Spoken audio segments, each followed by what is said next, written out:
오늘 주시는 하나님의 말씀 요한복음 6장 요한복음 6장 63절 자, 한 절입니다. 다 같이 읽습니다. 시작. 살리는 것은 영이니 육은 무익하니라. 내가 너에게 이른 말은 영이요 생명이니라. 다시 한번 시작. 살리는 것은 영이니 육은 무익하니라. 내가 너에게 이른 말은 영이요 생명이니라. 아멘. 우리 좌우 앞뒤 옆에 분 한번 인사 한번 합니다. 보고 싶었습니다. 보고 싶었습니다. 다시 한번 손 잡으면서 이렇게 합시다. 정말입니다. 정말입니다. 예, 정말입니다. 예. 예.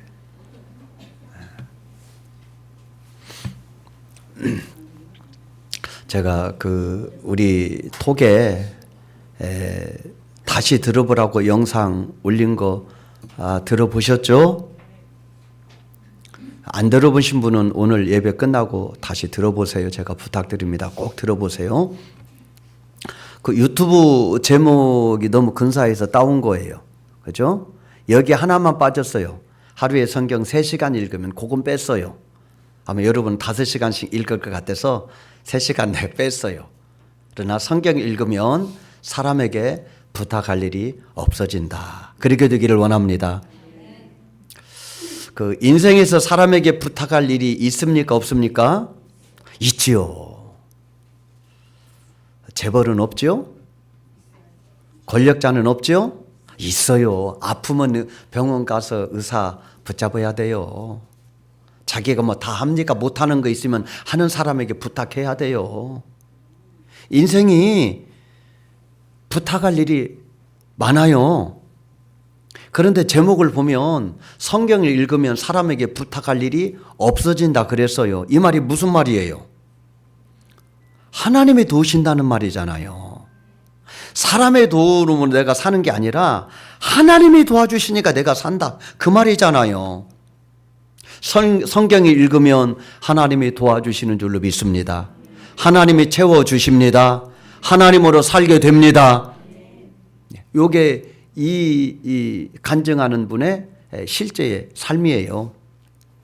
러시아 김차용 선교사님, 러시아에서 30년 사역한다고 그러잖아요. 이분이 한 번도 사람에게 도움을 청한 적이 없다고 고백하더라고요. 여러분, 선교사는 맨날 도움을 청하러 다니는 거예요. 일반적으로. 교회 다니면서 이런 프로젝트가 있으니 도와주세요. 목사님 만나면 목사님 이런 일이 있으니 와서 도와주세요. 성도들을 만나면 성도님 이런 일 하나님의 일이니 참여해 주세요. 늘 부탁하는 일이에요. 근데 이분은요 30년 동안 사역하면서 한 번도 그 누에게 뭐 해달라고 부탁한 적이 없대요. 근데 일을 다 하고 다닌대요. 놀랍잖아요? 그때마다 하나님이 채워주셔서 하나님이 도와주셔서 하나님의 사람을 붙여주셔서 하나님이 하나님 일 되게 해주신 줄로 믿습니다. 러시아 들어갈 때 집을 얻을 때도 그렇고 영주권을 얻을 때도 놀라운 방법으로 그렇게 했다고 고백하잖아요. 저는 이 김차용 선교사님 그 간증을 몇 번 들었는데 막 들을 때 머리가 쭈뼛 섰어요. 막 닭살이 돋는 것 같고 막 박수를 치고 그렇구나. 하나님이 계시다고 하는 것을 부인할 수가 없잖아요. 하나님이 하신 것이잖아요. 지금 동시대 우리나라 사람이 우리가 믿는 하나님을 그렇게 경험하고 살잖아요. 그래서 간증을 들을 때마다 그렇지. 하나님이 계시지. 하나님이 도우시지. 하나님이 역사하시지. 막 요게 다시 느껴지니까 막 정신이 번쩍번쩍 드는 거예요. 저는 이분 간증을 들으면서 사도 바울보다도 더 극적이라는 생각이 드는 게 사도 바울은 하나님을 섬기는 자였어요. 사도 바울은 하나님에 대한 열심이 특심인 사람이었어요. 근데 하나님이 방향만 바꿔주신 거예요. 너 예수를 모르는데 이 예수가 내 아들이고 구세주고 하나님의 그 보내신 구원자다. 그거를 알게 하고 그 예수님의 길을 걸어가도록 방향 전환만 해주니까 놀라운 인생이 된 거죠. 그런데요, 이 김창 선교사님은 부름을 받을 때 예수 믿었나요? 안 믿었나요? 안 믿었어요. 교회 갔나요? 안 갔나요? 안 갔어요. 교회가 뭔지 예수가 뭔지 하나도, 자기는 예수도 안 믿는 사람이에요. 근데 어느 날 퇴근하려고 차에 시동을 딱 켰는데 비몽사몽간에 환상과 음성이 들린 거죠. 너 세상 일 그만하고 내일 하라.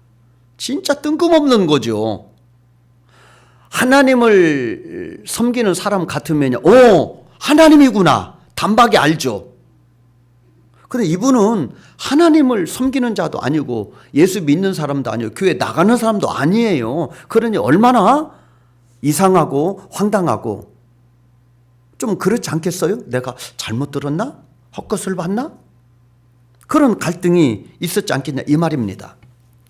이분은요, 이분의 표현대로 하면은 자기는 종합병원이라, 종합병원. 그래서 심근경색으로 쓰러져서 중환자실에 들어가기도 하고, 약도 지금 복용하고 있고, 그 다음에 위도 망가지고 장도 망가져서 소화도 제대로 못 시키고, 또 피부병이 있어서 계절마다 얼마나 고통스러운지 이 이빨도 다 흔들려가지고 냄새가 나고 또 병원에 다니고, 이분이 대기업의 어떤 공학도인 것 같아요. 연구원인 것 같아요. 너무 힘들었다는 거 이게. 그렇죠. 뭐 대기업이 월급을 괜히 많이 줍니까? 그렇게 시키니까 많이 주는 거예요. 근데 이분이 엄청난 그런 스트레스와 그런 그 어려움 중에 살고 있는 그때에 하나님이 나타나가지고 너 세상 일 그만하고 내일 해라. 그렇게 부른 거예요. 그래서 그분이 하나님께 이렇게 말했잖아요. 정말 당신이 하나님이라면 내 병 좀 고쳐주세요. 내 병 좀 고쳐주세요. 왜냐하면 자기는 자기 병을 고치기까지 안 해본 게 없다는 거예요. 안 해본 게 없기 때문에 하나님이면 진짜 이 불가능할 것 같은 내 병을 고칠까? 그러면서 하나님 앞에 이렇게 말했다고 하잖아요. 한 달 안에 내 몸무게를 10kg 늘려주세요. 자기가 57kg 나갔대요. 그때. 너무 병에 많이 시들려가지고 굉장히 말랐다는 거예요. 한 달 안에 67kg 되게 해주세요. 그래서 달력에다 동그라미를 쳤다는 거 아닙니까? 그래서 한 달이 되는 날 목욕탕에 갔대요. 체중계에 딱 올라가 보니까 67kg다라는 거예요. 10kg가 늘은 거예요. 그래서 이 체중계가 고장난 줄 알고 직원을 불렀다는 거 아닙니까? 이거 와보라고, 이 체중계 문제가 있는 것 같더니 직원이 올라가 보더니 이거 괜찮다고, 이 정상이라고. 그 한 달이 지나가는 와중에 자기 몸의 변화를 느꼈다는 거잖아요. 그렇죠. 벌써 먹어보면 알잖아요. 소화가 잘 되네? 이거 몸이 가뿐하네? 힘이 붙네? 여러분, 한 달 동안 10kg 빠지는 것은 그렇게 쉬울지 몰라도 찌는 것 그렇게 쉽지 않잖아요. 뭐 특이 체질이야 뭐 먹으면 살찐다고는, 물만 먹어도 살찐다고는. 그분들이 한 달에 10분 늘릴 수 있어도 나들이 한 달에 10kg 늘리라면 저는 불가능할 것 같아요. 그런데 이분이 그러한 하나님께 내 병을 고쳐주세요. 10kg 늘려주세요. 그래가지고 그렇게 된 것을 체험하게 됩니다. 저는 이분의 간증을 들으면서 하나님께 부름받는 것이 이렇게 복된 것이구나. 하나님께 은혜를 얻는 것 자체가 축복이구나. 그가 하나님의 부름을 받는 과정에서 그 김차영 선교사님이 한 역할은 아무것도 없어요. 아무것도 자기가 한 게 없어요. 그냥 하나님이 일방적으로 찾아오시고 부르시고 고쳐주시고 건강하게 해주신 거예요. 자기가 한 거는 아무것도 없는 거예요. 그래서 성경은요, 구원을 선물이라 그렇게 말합니다. 에베소서 2장 8, 9절을 보면 너희가 그 은혜를 인하여 믿음으로 말미암아 구원을 얻었나니 이것이 너희에게서 난 것이 아니요 하나님의 선물이라. 구원은 내가 뭘 해서 무슨 공로가 있어서 선함이 있어서 세상 사람보다 나은 점이 있어서 우리에게 구원을 주시는 것이 아니라 하나님이 일방적으로 엄청난 값을 하나님이 치르시고 일방적으로 우리에게 주시는 선물인 줄로 믿습니다. 그러므로 우리가 하나님의 자녀가 되었다고 하는 것 자체가 복입니다. 내가 하나님을 아버지라 부를 수 있다고 하는 이것 자체가 은혜고 복인 줄로 믿습니다. 예수 믿는 동기는 다 다르지요. 나는 모태신앙입니다. 나는 중간에 믿었습니다. 나는 인생이 고통스러워서 믿었습니다. 예수 믿는 동기는 다 다르지만 결과는 하나님의 자녀요. 어떻게 예수를 믿었던지 그 예수 믿음으로 말미암아 나타나는 결과는 내가 하나님을 아버지라 부르는 하나님의 자녀가 되는 것인 줄로 믿습니다. 하나님의 자녀가 되었다고 하는 것 자체가 축복이니까 우리가 하나님의 자녀 되었다고 하는 것을 자랑스럽게 여기고 감사해야 될 줄로 믿습니다. 왜 하나님 우리를 자녀로 삼았을까요? 간단합니다. 복을 주시기 위하여 자녀 삼으셨어요. 하나님이 우리에게 복된 삶이 되게 하시려고 복을 주시려고 우리를 불러주신 줄로 믿습니다. 틀림없어요. 제가 설교 시간이니까 여러분에게 좋은 말 하려고 그렇게 하는 말이 아니에요. 하나님은요, 만복의 근원이신데 하나님이 우리를 부르신 것은 그 만복의 근원이신 하나님은 우리에게 복을 주시려고 불러주신 줄로 믿습니다. 선교사님이 어느 날 갑자기 벼락 맞은 것처럼 하나님 만나고 병 다 고쳤잖아요. 인생의 문제를 해결했잖아요. 자기가 노력한 거 있어요? 다 하나님이 주시는 선물이지. 그런데 그 병을 고쳐준 이유가 있어요. 너 혼자 잘 먹고 잘 살고 편안하게 직장생활 하라고 고쳐주신 것이 아니라 내일 하라는 거예요. 내일. 그거를 사명이다 그렇게 말합니다. 그러니까 선교사님을 불러서 그의 인생을 고치시고 그에게 미션을 주신 거예요. 하나님의 뜻대로 살거라. 그런 믿음을 주신 거예요. 자, 우리의 믿음의 조상이 누굽니까? 아브라함이죠. 아브라함도요, 부름받을 때 하나님이 일방적으로 복을 주셨어요. 내가 너에게 자손의 복을 주겠다. 땅에 복을 주겠다. 일방적으로 복을 주셨어요. 복을 주시는 목적은 너 혼자 잘 먹고 잘 살라고 한 것이 아니라 너로 말미암아 누가 열방이 복을 얻으리라. 그래서 열국의 아버지로 이름까지 바꿔주셔서 너를 통하여 많은 사람이 복이 되게 하겠다. 그래서 아브라함을 부르신 거예요. 하나님은요, 아브라함만 그렇게 부른 것이 아니고 선교사님만 그렇게 부른 것이 아니고 우리도 그렇게 불러주신 줄로 믿습니다. 원리는 똑같아요. 나나 여러분이나 아브라함이나 그 선교사님이나 하나님은 우리를 부르셔서 복을 주시는 하나님이신 줄로 믿습니다. 그리고 그 복을 주시고 그 복을 너만 누리지 말고 모르는 사람들에게 그 복을 나누거라. 너 때문에 사람들이 복을 받기를 원한다. 그 사명을 우리에게 주신 줄로 믿습니다. 문제는 그 복을 어떻게 누리느냐입니다. 하나님의 그 복을 주시려고 우리를 불렀는데 문제는 그 복을 어떻게 누릴 것이냐. 그것이 문제입니다. 선교사님은요, 그 삶을 통하여 샘플을 보여준 것 같아요. 샘플. 그 복을 어떻게 누리며 살아가는가라고 하는 모델로서 우리에게 하나님이 준비해 주신 것 같아요. 첫째는 그분은 철저하게 순종했습니다. 순종할 때 하나님이 예비한 복을 누리게 되는 줄로 믿습니다. 하나님이 계시구나. 하나님이 나에게 뜻이 있구나 라고 하는 것을 확인한 다음에 즉시 사표를 냈습니다. 그리고 신학교에 들어갔습니다.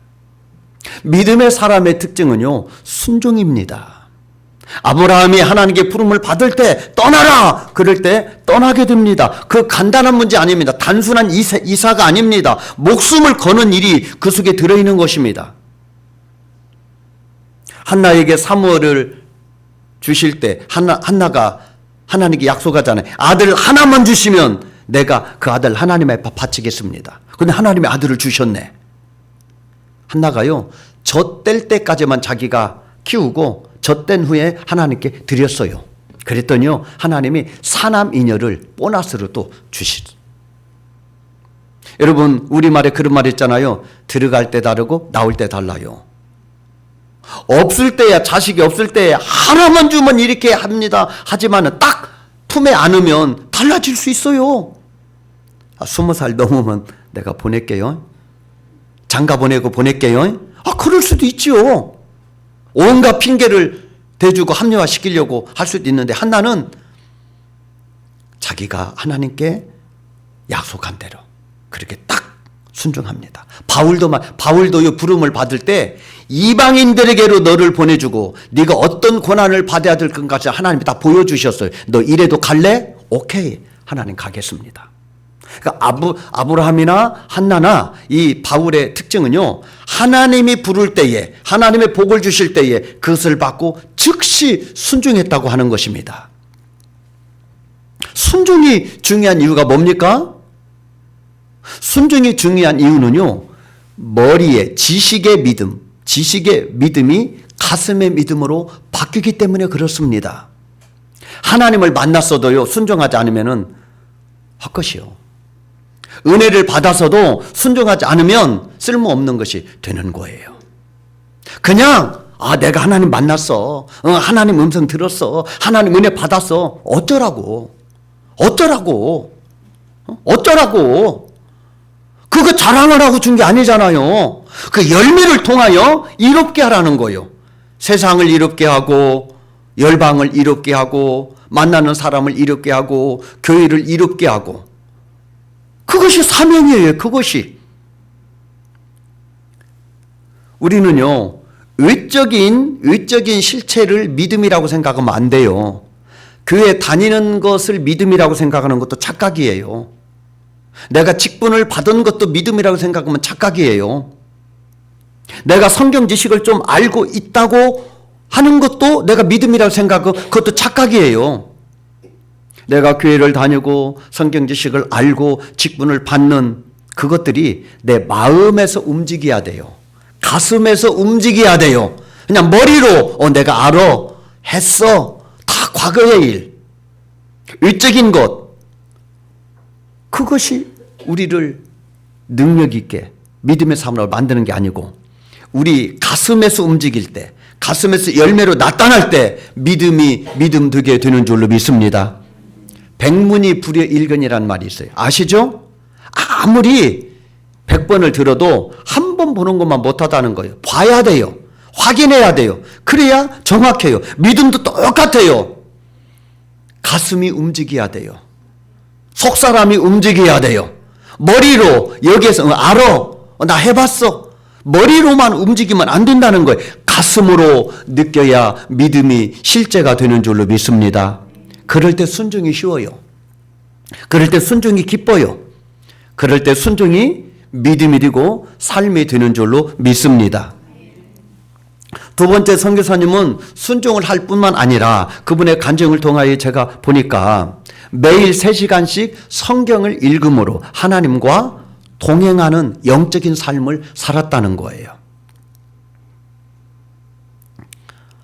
그가 성경을 통하여 하나님과 교통하니 사람에게 부탁할 일이 없어도 하나님이 도우신다고 하는 간증을 하잖아요.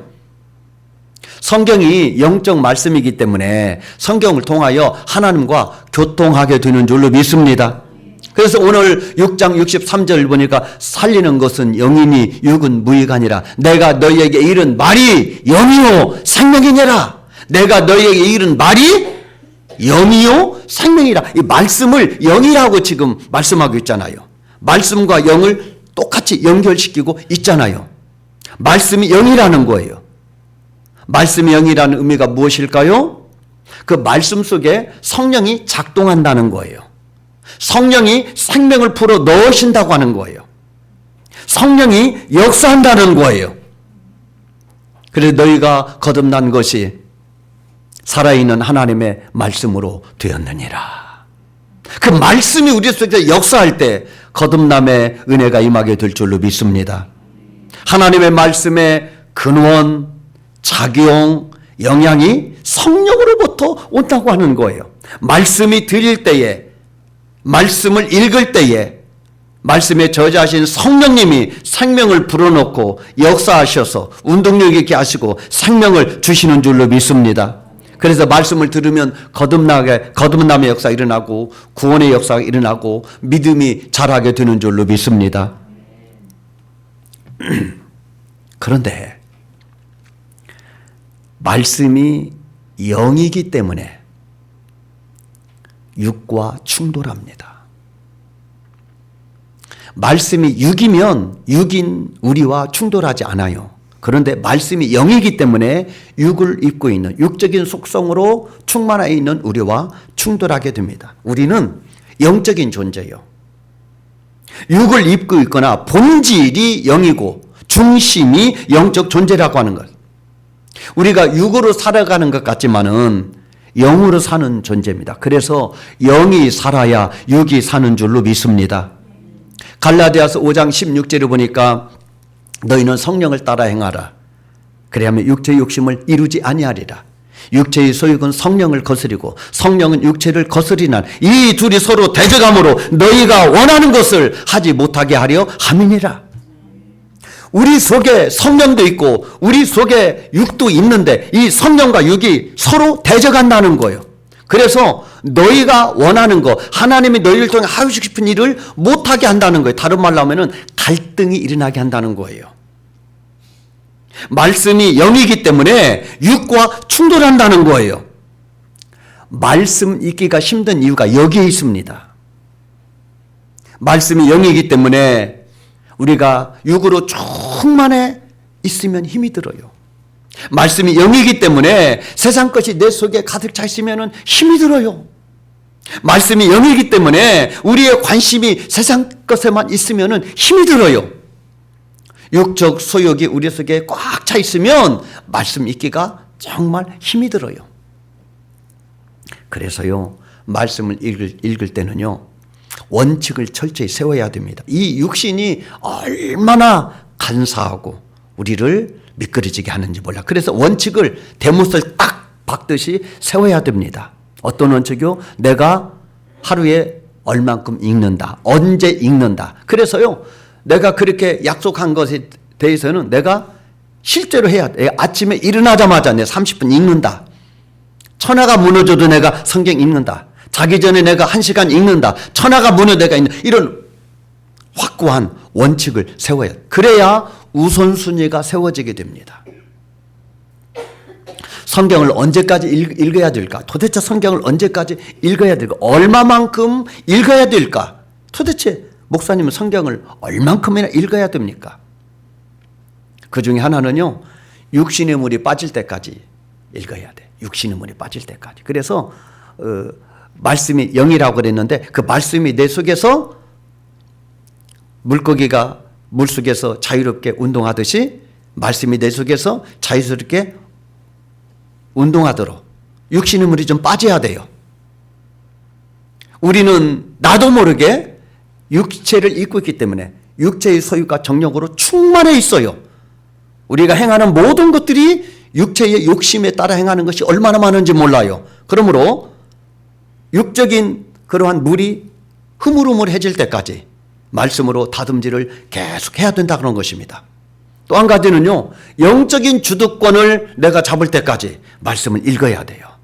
영적인 주도권, 이것이 내 육체가 잡고 있으면 안 돼요.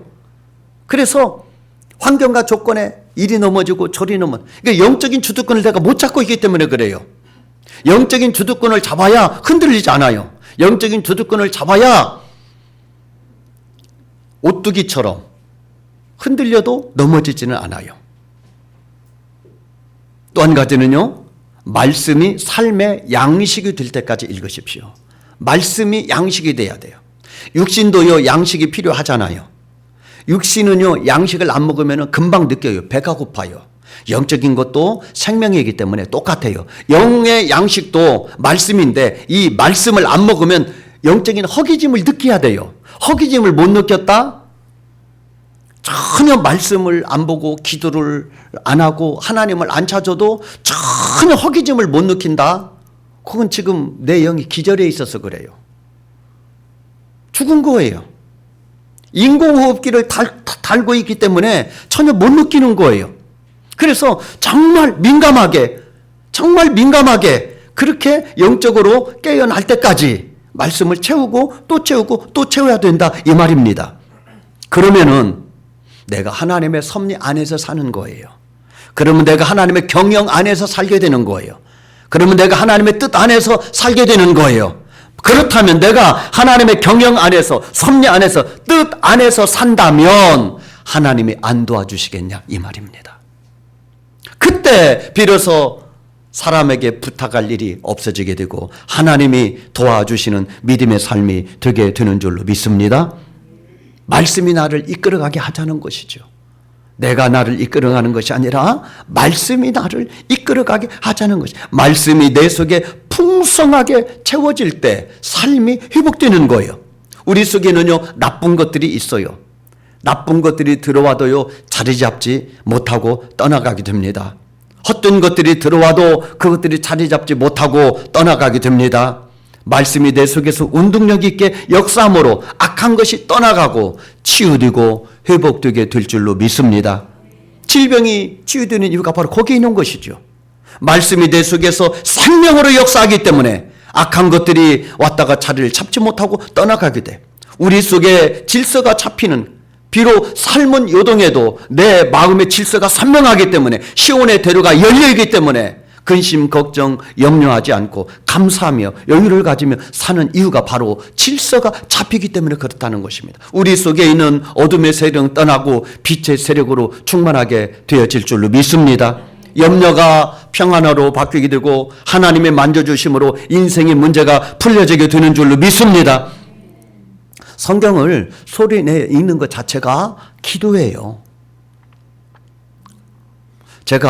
저도 참 이 나이 될 때까지 성경을 이렇게 소리내 읽는 건 처음이에요. 뭐 가끔 한 번씩 읽고 뭐 그랬지. 이렇게 지금 쭉. 제가 지금 10편만 7독을 해서 이제 8독째 하고 있는데 10편이 너무 좋은 거예요. 어라? 이게 되네?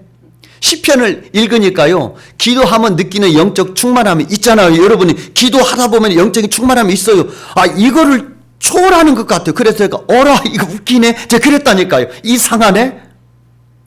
그래서 제가 주일날 되면은 이제 낮예배 드릴 준비를 하고 와서 교회에 와서 제가 기도를 40분 50분 정도 해요. 하고 이제 설교도 마지막도 다듬고 그러는데 오늘도 그 시간에 기도하지 않고 10편을 읽었어요. 10편을. 10편을 읽어도요 얼마나 은혜가 되는지 몰라요. 제가 요즘 무림고수를 찾아서 저는 그런 그 프로그램도 있는지 몰랐어요. 연말 연초 요때 이제 그 소리내 성경 읽기를 이제 준비하고 그러면서 이런 게 있구나. 그리고 무림고수라고 일컬어지는 뭐 성경을 뭐 일주일에 한독 한다는 분, 1년에 뭐 수십독 한다는 분, 평생을 수백독 수천독 한다는 분들이 와서 이제 성경 읽기에 이제 강의를 하는 거예요. 그런 것을 듣고 정말 성경 읽는 것이 이렇게 중요하구나. 예전에 진짜 미처 몰랐구나. 그러한 생각이 들어서 요즘에 성경을 바짝 제가 많이 읽고 있어요. 그래서 올해는 성경 한 달에 1도, 1년에 12도 되게 해야 되겠다. 한번 도전해야 되겠다. 제가 말씀드린 적 있잖아요. 이 김차용 선교사님도 하루에 기도는 한 30분 정도밖에 안 한대. 성경은 3시간 읽는데 기도는 30분. 성경을 쭉 읽고 하나님 이 성경 내용이 내 기도입니다. 아멘 하고 끝난대. 10편 쭉 읽고 하나님 이 시인의 고백이 내 기도입니다. 아멘. 그러신다는 거예요. 전 일리가 있다고 생각이 돼요. 그것이 뭐 신학적으로 맞냐 틀리냐 그걸 떠나서 이해가 가요. 동의가 돼요. 제가 지난주 목요일 날 우리 목양 아카데미 신년 할애 있다고 그랬잖아요. 요때 성경 무림고수 초청해 가지고 들었어요. 근데 이분이 이런 말씀을 하시더라고요. 강의를 하시는 도중에 이분은 정말 제가 지난주에 설교 시간에도 이분에 대해서 제가 잠깐 예화로 언급을 했는데 이분이 이런 말씀을 하시더라고. 기도의 양을 줄이고 성경 읽는 것은 늘리십시오. 그렇게 주문을 하면서 표현을 이렇게 했어요. 성경 읽는 것이 100이라면